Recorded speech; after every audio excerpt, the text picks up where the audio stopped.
health for where it is, it's at an all-time high, and that is great.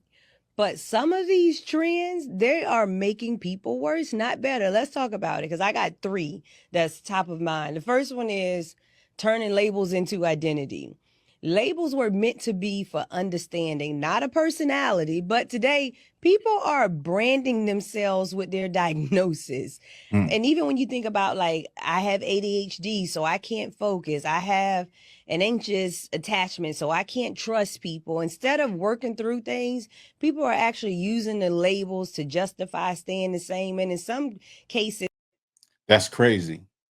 I just needed to stop it right there because people do brand themselves with their diagnosis, and I never thought of that. And this is, educating to me. You ever heard people say like, "Yeah, I'm crazy. I'm crazy." Like you say, "Well, why you do that?" They say, well, I'm crazy, or I'm bipolar. That's why I did it." And people really carry that as a means to say, or for you to excuse them or excuse their bad behavior. Like, I'll take it even further when it comes to the zodiac signs. People will use the zodiac sign and say, "Well, I'm this, I'm a Sagittarius, and that is a way to excuse their bad behavior. So you never really have to deal, or they're never held accountable for how they really are." What she's saying makes a lot of sense. I've never thought about it like that. As far as people brand themselves with the issue that they have, and so they're clear of accountability, because now you're not blaming them, you're just blaming the fact that they have something like ADHD, or they're bipolar, as the reason why they act the way they act.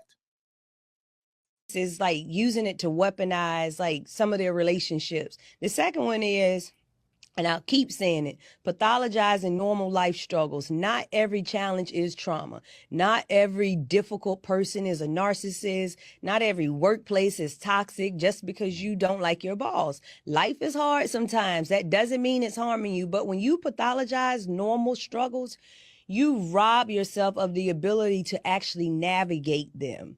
And then the third one is, Like that's what we do in the Black community, right? We make everything a struggle. We make everything hard, when some things are just basic ups and downs of life.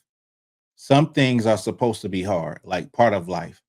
You know what I mean? Like, trying to get a job, or trying to get a vehicle, or trying to get yourself right so that you can get an apartment and get on your feet. These are normal things that a lot of people go through. And so they're not necessarily like, struggles that nobody don't know. So, when you see somebody that is like, they're so down on themselves because of what they're going through, and you like, bro, like, I done been through that. Like, it's not that hard, it's not that difficult. Yes, it's a process though. Yes, a process, but if thousands of people are doing it, and there's plenty of examples right in your community of people, coming from the bottom, and getting something as simple as a job. Be clear, I'm not talking about coming from the bottom and becoming a professional athlete. What the point that is being made is that we do make regular life, like life struggles, something that is so big, and we kind of like blow it out of proportion. this obsession with feeling seen, heard, and validated. At some point, we stopped striving for growth and we just started chasing external validation. The need to be constantly seen, heard, and understood has become an emotional crutch. Here's the truth. Not everyone will understand you. Not everyone will validate you. And that's not a threat to your well-being. The obsession with external validation is keeping people emotionally fragile instead of teaching them how to stand firm in who they are, even when no one claps for them.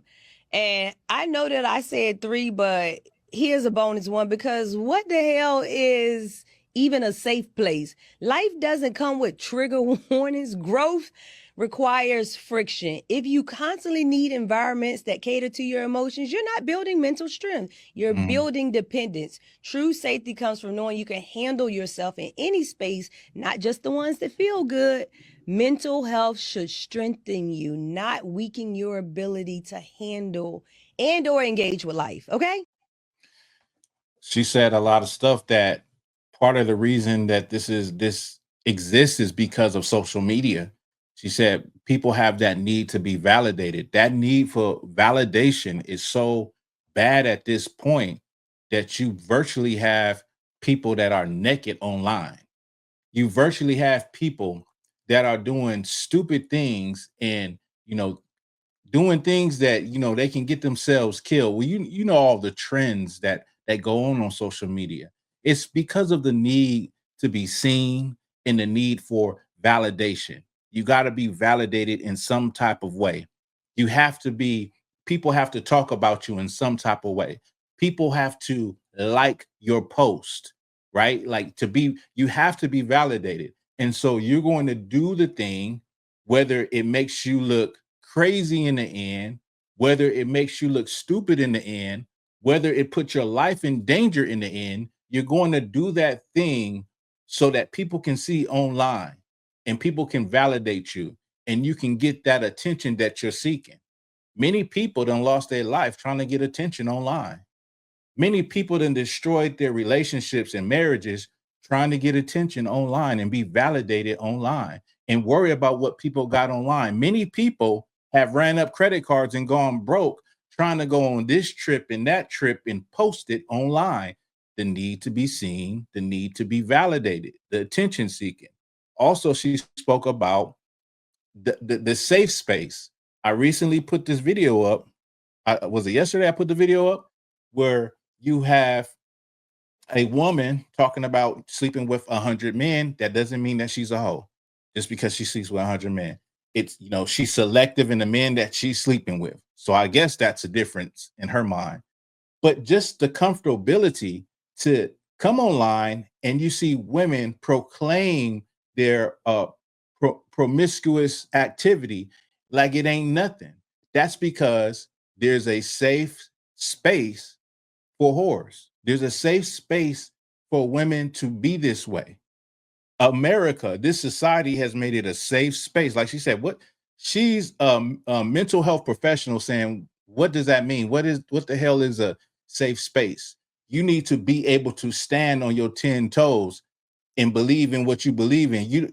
There should be no safe space for you to be able to thrive and believe what you believe. You should be able to believe what you believe, whether anybody agrees with you or not. And if they don't agree with you, then hey, maybe you should look at that, right?